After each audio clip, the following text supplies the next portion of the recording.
Oi, gente, pra quem não sabe, eu gravei um vídeo aí fazendo maquiagem, né, de Carolina vai no show. Então vem comigo remover tudo. Gente, vamos começar removendo a bota que não é minha, da minha mãe. Tá, eu usei só pra esse vídeo.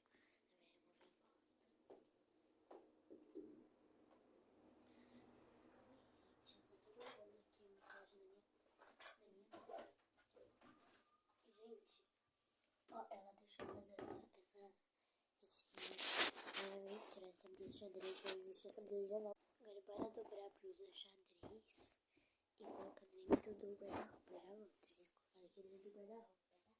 E, gente, olha como é que ficou a maquiagem. Eu ponho brilho e ponho essas bandeirinhas. Agora vem comigo remover tudo do rosto, né? Colocar o time-lapse. E já tem que a minha maquiagem. Você quer avisar pra mim? Eu não gosto. Já vamos lá. Fiquei bonita, tô fazendo esse vídeo mesmo. Porque eu vi um monte de pessoas fazendo vídeo assim. E eu vou lá, gente. Eu tô fazendo nada.